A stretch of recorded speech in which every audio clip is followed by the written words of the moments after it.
ছাত্রছাত্রীবৃন্দ, আশা করি তোমরা এই মহামারী করোনার মধ্যে আল্লাহর রহমতে ভালো আছো। আমরাও ইনশাল্লাহ তোমাদের দয়ায় ভালো আছি।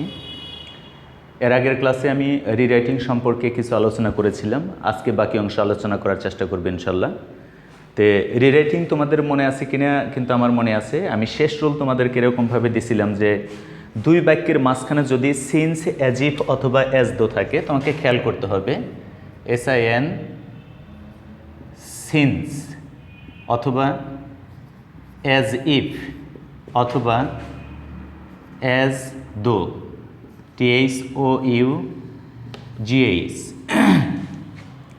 দুটি বাক্যের মাঝখানে যদি সিন্স, অ্যাজ ইফ অথবা অ্যাজ দো এগুলো থাকে তোমাদের দুই ক্লজটাই খেয়াল করতে হবে।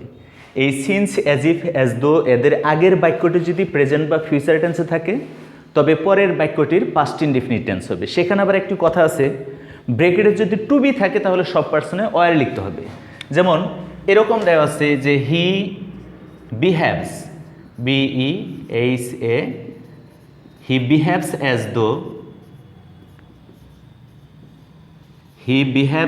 though he ব্রেকেটে to know dash everything। তো এখানে খেয়াল করো যে এই মাঝখানে সিন্স, অ্যাজ ইফ অথবা অ্যাজ দো যদি থাকে আমাদের আগের বাক্যটার যে ভার্ব আছে সেটা খেয়াল করবা। এই ভার্বটির যদি প্রেজেন্ট বা ফিউচার টেন্সে থাকে মনে রাখতে হবে সেই ক্ষেত্রে পরের ভার্বটির পাস্ট ইনডেফিনিট টেন্স হয়। এখন পাস্ট ইনডেফিনিট টেন্স হয় মানে ব্রেকেটে যে ভার্বটা দেওয়া আছে সেটার পাস্ট ফর্ম লিখতে হবে। তাহলে এখানে লেখা আছে নো, তুমি লিখবা নিউ, KNEW। তাহলে আমরা দেখলাম যে since, as if, as though এদের আগের বাক্যটা প্রেজেন্ট বা ফিউচার টেন্সে থাকলে পরের বাক্যটির পাস্ট ইনডেফিনিট টেন্স হয়। এখানে একটু ভেজাল হইল, এই ব্রেকেটে যদি টু বি এটা দেওয়া থাকে মানে অন্য ভার্ব না থাকে শুধু টু বি যদি থাকে ওইটা কিন্তু আবার সকল পার্সনে ওয়ার হয়ে যাবে। এই এক্সাম্পলটা তোমরা আবার দেখো, আমি যদি এরকম লিখি যে হি বিহেভস অ্যাজ দো হি ব্রেকেটে টু বি ড্যাশ ম্যাড, এই ক্ষেত্রে সব পার্সনে এই টু বি থাকলে পরে সেটা ওয়ার হয়ে যাবে। হি বিহেভস অ্যাজ দো হি ওয়ার ম্যাড, সে এমন ব্যবহার করে যেন সে একটা পাগল। তাহলে আমরা এই নিয়মটা খেয়াল করব। কিন্তু প্রশ্ন হলো যদি since, as if, as though এদের আগের বাক্যটাই পাস্ট ইনডেফিনিট টেন্স হয় তাহলে স্যার কী হবে? তাহলে পরের বাক্যটার পাস্ট পারফেক্ট টেন্স হয়। পাস্ট পারফেক্ট মানে কি? Subject plus had plus V3। যেমন it was long since, it was long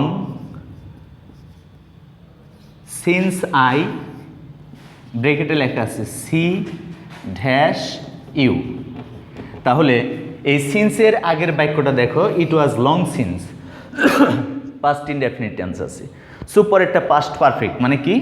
I had, see এর past participle seen, I had seen you. নিয়মটা ভালো করে বুঝছো আশা করি। এরপরে আমরা আবার দেখব যে কোনো সিঙ্গুলার সাবজেক্টের পূর্বে যদি ইচ অথবা এভরি থাকে, ইচ অথবা এভরি থাকলে সেটা সিঙ্গুলার একটি সাবজেক্ট হোক বা একাধিক সাবজেক্ট হোক আমাদের ভার্বটা থার্ড পারসন সিঙ্গুলার হিসাবে ধরতে হবে। যেমন each boy and each girl, ব্রেকেটে লিখলাম get dash a prize. Each boy and each girl ব্রেকেটে গেট ড্যাশ এ প্রাইজ। এই ক্ষেত্রে খেয়াল করো যে দুটি সিঙ্গুলার সাবজেক্ট অ্যান্ড দ্বারা যুক্ত করা হয়েছে, each boy and each girl. And দ্বারা যুক্ত করা হয়েছে দুটি সিঙ্গুলার সাবজেক্টকে। এখানে বয় আছে, এখানে গার্ল আছে, কিন্তু প্রত্যেকটার আগে দেখো ইচ আছে। যদি ইচ অথবা এভরি থাকে, এরকম যদি থাকে সেই ক্ষেত্রে মনে করতে হবে সাবজেক্ট থার্ড পারসন সিঙ্গুলার হয়েছে এবং ভার্বটাও সিঙ্গুলার হবে। তোমার গেট না হয়ে এখানে কি করতে হবে? গেটস করতে হবে। তো each boy and each girl gets a prize, প্রত্যেকটা বালক এবং প্রত্যেকটা বালিকা একটি করে পুরস্কার পায়।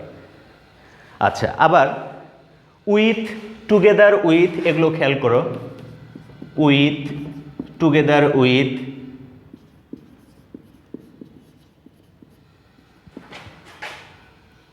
Together with, along with,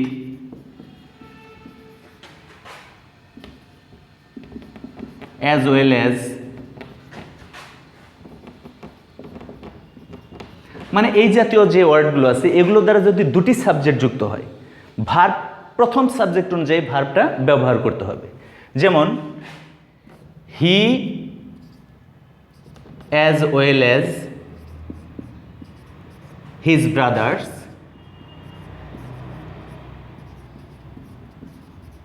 he as well as his brothers bracketed to be dash guilty, guilty মানে দোষী। যখনই দেখব যে with, together with, along with, as well as এগুলো দ্বারা দুটি সাবজেক্ট যুক্ত হবে, এই ফার্স্ট সাবজেক্ট অনুযায়ী তোমাকে এই জায়গায় ভার্বটি বসাতে হবে, নট সেকেন্ড সাবজেক্ট। তাহলে খেয়াল রাখতে হবে with, together with, along with, and not, and no এগুলো দিয়েও যদি একাধিক সাবজেক্ট যুক্ত হয় আমাদের প্রথম সাবজেক্ট অনুযায়ী ভার্ব বসাইতে হবে। প্রথম সাবজেক্ট যদি সিঙ্গুলার হয় ভার্বটি সিঙ্গুলার, প্রথম সাবজেক্ট প্লুরাল হলে ভার্বটি প্লুরাল হবে। তো এখানে হি আছে আর এখানে টু বি আছে, বাকি আমার পাস্ট ফর্মের উল্লেখ নেই, জোয়া জোয়ারে লিখবো, সো অ্যামিজার লিখতে হবে, হি অনুযায়ী ইজ বসাইতে হবে, যে হি as well as his brothers is guilty, Rahim as well as Karim is friend, এরকমভাবে যুক্ত হবে। আচ্ছা, আবার আইদার অর, নেইদার নর এদের দ্বারা যদি দুটি সাবজেক্ট তুমি যুক্ত করো, সেই ক্ষেত্রে অর বা নরের পরের সাবজেক্ট মানে দ্বিতীয় সাবজেক্ট অনুযায়ী তোমাকে ভার্বটা বসাইতে হবে। যেমন ধরো either Rahim or Karim,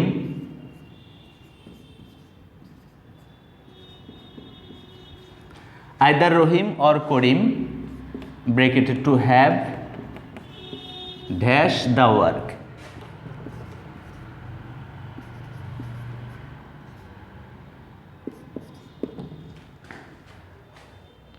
two have done the work. এখন এখানে হ্যাভ হবে না হ্যাজ হবে কি অনুযায়ী লক্ষ্য করতে হবে, যখনই আইদার অর বা নেইদার নর দ্বারা দুটি সাবজেক্ট যুক্ত হবে তখন ফার্স্ট সাবজেক্ট অনুযায়ী নয়, তোমাকে এই সেকেন্ড সাবজেক্ট অনুযায়ী ভার্ব বসাইতে হবে। এই ভার্বটা যদি সিঙ্গুলার হয় এখানে ভার্ব সিঙ্গুলার হবে, এই এই এই সাবজেক্ট সিঙ্গুলার হলে ভার্ব সিঙ্গুলার, এই সাবজেক্ট প্লুরাল হলে তোমাকে ভার্বটা প্লুরাল করতে হবে। তাহলে খেয়াল করবা আইদার অর নেইদার নর দ্বারা দুটি সাবজেক্ট যুক্ত হলে এই অর বা নরের পরের সাবজেক্ট অনুযায়ী ভার্ব বসে। এখানে করিম আছে থার্ড পারসন সিঙ্গুলার নাম্বার, আমাকে লিখতে হবে হ্যাজ, যে either Rahim or Karim has done the work, কাজটি হয় রহিম করেছে না হয় করিম করেছে। অনুরূপভাবে নেইদার মিনা নর her sisters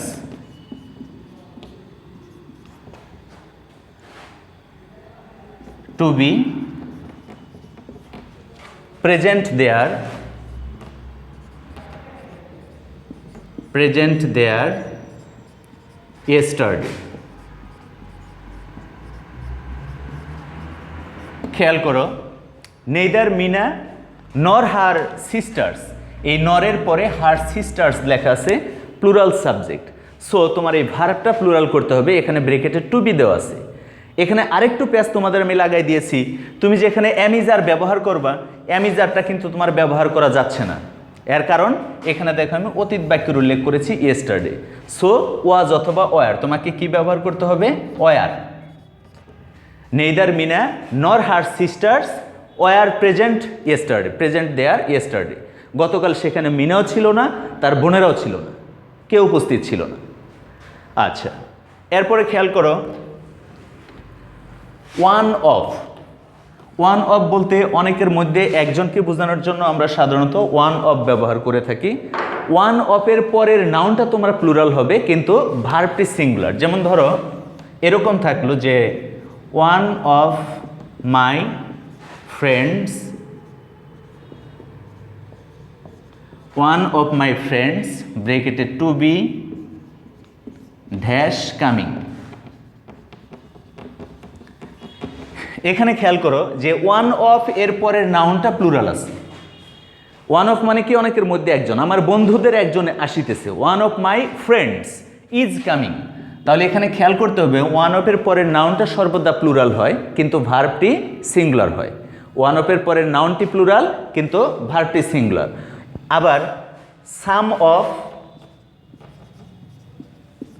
হাফ অফ, এগুলোর পরের নাউনটা খেয়াল করবা। এদের পরের নাউনটি যদি সিঙ্গুলার হয় ভার্ব সিঙ্গুলার, নাউন প্লুরাল হলে ভার্ব প্লুরাল। তারপরে ভগ্নাংশ যেমন 2/3 অফ,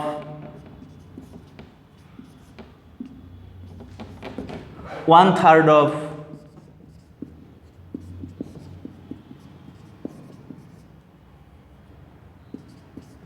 এদের পরে নাউনটা খেয়াল করতে হবে। আরেকটা জিনিস খেয়াল করবা, ভগ্নাংশের ক্ষেত্রে ওয়ানের পরে 1/3 হয়, 1/3 হবে না, 1/3। কিন্তু তুমি যখন এখানে 2 ব্যবহার করবা তখন 2/3, 2/4, 2/5 পরের নাউনটা পরেরটার সাথে এর যোগ হবে।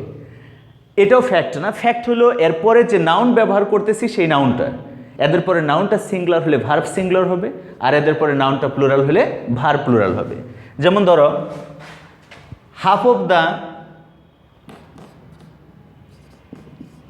হাফ অফ দ্য ম্যাঙ্গো ব্রেকেটে টু বি ড্যাশ রোটেন। এখানে খেয়াল করো হাফ অফ আছে, তারপরে নাউনটা খেয়াল করতে হবে তোমাকে। নাউনটা সিঙ্গুলার আছে, সো তোমাকে এখানে ভার্ব সিঙ্গুলার ব্যবহার করতে হবে যে হাফ অফ দ্য ম্যাঙ্গো, তাহলে ইজ রোটেন। টু বি আছে অ্যামিজার লিখতে হবে, ইজ রোটেন মানে একটি আমের অর্ধেক পচা। Half of the mango is rotten, আমটির অর্ধেক পচা, রোটেন মানে পচা। কিন্তু আমি যদি এরকম ব্যবহার করি যে half of the mangoes to be dash rotten, তাহলে তুমি অনেকগুলো আম কিনেছো, তার অর্ধেকগুলোই পচা। তুমি যতগুলো আম ক্রয় করেছো তার অর্ধেকই, বাকি অংশগুলোই, অর্ধেক অংশগুলোই পচা। তাহলে আমার খেয়াল করতে হবে এই পরের নাউনটা প্লুরাল তে ভার্ব প্লুরাল, নাউন সিঙ্গুলার তে ভার্ব সিঙ্গুলার হবে। এরপর খেয়াল করো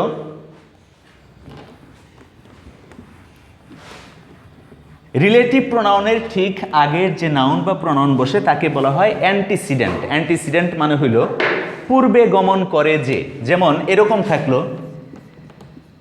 ইট ইজ আই হু ব্রেকেটে to be dash to blame. এখানে খেয়াল করো, খুব ভালো করে লক্ষ্য করো, হু এটা হলো রিলেটিভ প্রোনাউন। হুকে কি বলা হয়? Relative pronoun. রিলেটিভ প্রোনাউনের ঠিক আগে যে নাউন বা প্রোনাউন থাকে এই নাউন বা প্রোনাউনকে বলা হয় অ্যান্টিসিডেন্ট। কি বলে? অ্যান্টিসিডেন্ট বা পূর্বে গমন করে যে। সো এই রিলেটিভ প্রোনাউনের পরে যে ভার্ব আসবে এই অ্যান্টিসিডেন্ট অনুযায়ী এখানে ভার্ব বসবে। তাহলে it is I who am to blame, আমিই দোষী। দেন ইট ইজ ইউ যদি থাকে, it is you who to be dash to blame, তাহলে কি হবে? আর এখানে লিখতে হবে আর। তাহলে আমার খেয়াল করতে হবে রিলেটিভ প্রোনাউনের ঠিক আগে যে নাউন বা প্রোনাউন থাকে তাকে বলা হয় অ্যান্টিসিডেন্ট। অ্যান্টিসিডেন্ট মানে কি? পূর্বে গমন করে যে। আর রিলেটিভ প্রোনাউনের পরে তুমি যে ভার্বটা ব্যবহার করবা সেটা ওই অ্যান্টিসিডেন্ট অনুযায়ী ব্যবহার করতে হবে। আবার খেয়াল করো অ্যাডজেক্টিভের পূর্বে তুমি যখন আর্টিকেল দি ইউজ করবা সেটা প্লুরাল কমন নাউন হয়ে যাবে। সো সাবজেক্ট যদি তোমার প্লুরাল হয়ে যায় সেক্ষেত্রে ভার্বটা প্লুরাল হবে। যেমন ধরো দ্য পোর ব্রেকেটে নট সাফার ড্যাশ অলওয়েজ, তাহলে দ্য পোর নট সাফার হতে পারে না। এখানে আমার যেহেতু to be verb, have verb বা মডাল ভার্ব এগুলো নেই, সেই ক্ষেত্রে হয় ডু অথবা ডাজ অথবা ডিডের সাহায্য নিতে হবে। তো আমরা এখানে দেখতে পাচ্ছি যে সাবজেক্ট প্লুরাল সো ডাজ তো বসবেই না। আর এখানে অতীত কোনো সময়ের উল্লেখ নাই যে আমরা ডিড ব্যবহার করব, বাকি রইল তোমার ডু। আমাকে লিখতে হবে do not suffer, do not, তারপর ডু নট সাফার অলওয়েজ। এরপরে আবার খেয়াল করো, সাবজেক্টের হেড ওয়ার্ড আছে, অর্থাৎ একটি সাবজেক্টকে বা একটি সেন্টেন্সকে আমরা যখন বিশ্লেষণ করি সেখানে প্রিমডিফায়ার আছে, পোস্ট মডিফায়ার আছে, হেড ওয়ার্ড আছে। সাবজেক্ট, মূল যে সাবজেক্ট, সেই মূল সাবজেক্টকে বলা হয় হেড ওয়ার্ড। এই হেড ওয়ার্ড যদি সিঙ্গুলার থাকে তোমার ভার্বটা সিঙ্গুলার হবে, হেড ওয়ার্ড প্লুরাল হলে ভার্বটা প্লুরাল হবে। যেমন আমি যদি বলি যে the colour of her eyes, the color of her eyes bracketed to be dash blue, the color of her eyes bracketed to be তারপর ব্লু। এখানে এই দি কালার অফ হার আইস এই পুরাটাই হলো সাবজেক্ট। এখন কোশ্চেন হলো তুমি ভার্ব কি ব্যবহার করবা। এই সাবজেক্টের হেডওয়ার্ড হইল কালার, কালারকে বলা হয় হেডওয়ার্ড। তার আগে আমি আলোচনা করি যে হেডওয়ার্ড কি। একটি সাবজেক্টের যে মূল অংশ আছে এই মূল অংশটাকে বলা হয় হেডওয়ার্ড। হেডওয়ার্ডের আগে থাকে হলো তোমার প্রিমডিফায়ার, আর হেডওয়ার্ডের পরে থাকে হলো পোস্ট মডিফায়ার। তো হেডওয়ার্ডের আগে যেমন এরকম দেখো যে an old man was waiting for you. এখানে ওল্ড ম্যান পুরাটা সাবজেক্ট, ম্যানটা হলো তোমার হেডওয়ার্ড, আর হেডওয়ার্ডের আগে যে অংশ আছে সেটাকে বলা হয় প্রিমডিফায়ার। এই ওল্ড হইল প্রিমডিফায়ার।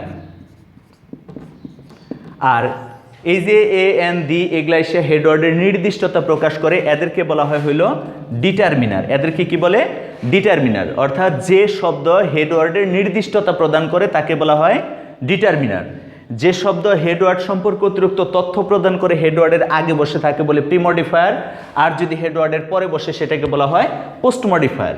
তে পূর্বের বাক্য তোমরা খেয়াল করো, দ্য কালার অফ হার আইজ, এখানে সাবজেক্টের হেডওয়ার্ড হলো দ্য কালার। কালার সিঙ্গুলার শেষে তোমার ভার্বটা সিঙ্গুলার করতে হবে। The colour of her eyes is blue, তার চোখের রং নীল। আবার কিছু কিছু নাউন আছে যেগুলো দেখতে সিঙ্গুলারের মতো মনে হলেও সেগুলো মূলত প্লুরাল। তাহলে এগুলো যদি সাবজেক্ট হয় ভার্বটা প্লুরাল হবে। যে আমি যদি বলি যে দ্য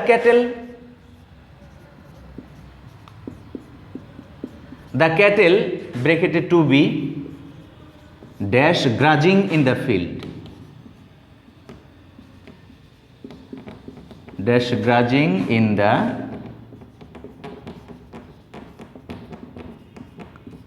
ফিল্ড। এখানে দেখো ক্যাটেলটা দেখতে সিঙ্গুলারের মতো মনে হলেও এরা মূলত প্লুরাল। তাহলে এদের পরে আমি যে ভার্বটা ব্যবহার করবো সেটা অবশ্যই প্লুরাল হবে, তাহলে আর হবে। এগুলো নাম্বারের মধ্যে তোমরা পড়েছো। আবার কিছু কিছু নাউন আছে যেগুলো দেখতে প্লুরালের মতো মনে হলেও মূলত ওরা সিঙ্গুলার, তো ওদের পরের ভার্বটা তোমার কি হবে? সিঙ্গুলার হবে। আবার খেয়াল করো, নির্দিষ্ট সংখ্যাবাচক শব্দের পরের নাউনটি প্লুরাল কিন্তু ভার্বটি সিঙ্গুলার হয়। আমি যদি বলি যে 10 miles bracketed to be dash not a great distance, তাহলে 10 একটা নির্দিষ্ট সংখ্যাবাচক শব্দ, এরপরের নাউনটা প্লুরাল হবে কিন্তু ভার্বটা আমাকে সিঙ্গুলার করতে হবে। নিয়ম হলো নির্দিষ্ট সংখ্যাবাচক শব্দের পরের নাউনটি প্লুরাল হলেও ভার্বটি সিঙ্গুলার হয়। তোমাকে লিখতে হবে 10 miles is not a great distance, 10 mile এটা খুব একটা দূরত্ব নয়। আবার এ নাম্বার অফ এবং দি নাম্বার অফ, এদের মধ্যে পার্থক্য হইল এ নাম্বার অফের পরের নাউনটি প্লুরাল, সো ভার্বটি প্লুরাল, কিন্তু দি নাম্বার অফের পরের নাউন প্লুরাল সিঙ্গুলার যাই ব্যবহার করো ভার্বটা সিঙ্গুলার হবে। যেমন ধরো এ number of students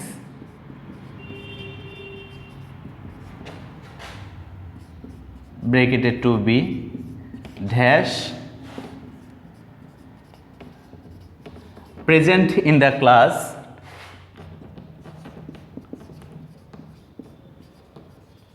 yesterday। তো এখানে খেয়াল করো এ নাম্বার অফ, এ নাম্বার অফের পরের নাউনটি প্লুরাল, সো ভার্বটি তোমার প্লুরাল করতে হবে। এখানে আমি যার বসাবা না ওয়াজ আর বসাবা, সেক্ষেত্রে তোমাকে পুরো সেন্টেন্সটি ভালো করে দেখে নিতে হবে। এখানে দেখো অতীত নির্দেশক সময়ের উল্লেখ আছে, সো আমি যার লেখা যাবে না, ওয়াজ অথবা ওয়ার। যেহেতু সাবজেক্ট প্লুরাল তোমাকে লিখতে হবে ওয়ার। কিন্তু তুমি যদি লেখো দ্য নাম্বার অফ, তো দ্য নাম্বার অফের পরে নাউন এবং ভার্ব দুইটাই সিঙ্গুলার হবে। যেমন দ্য নাম্বার অফ, নাউনটি প্লুরাল হলেও verb singular. The number of students bracketed to be dash increasing,